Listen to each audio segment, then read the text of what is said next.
Good evening दोस्तों, कैसे हो आप सब लोग।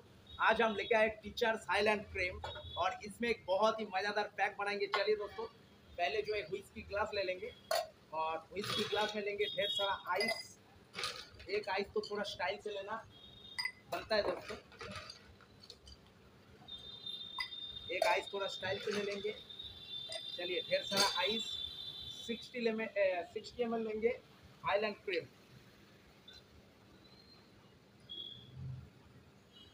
बहुत ही मज़ेदार व्हिस्की। दो लेमन वेजेस डालेंगे, फ्रेश लेमन वेजेस,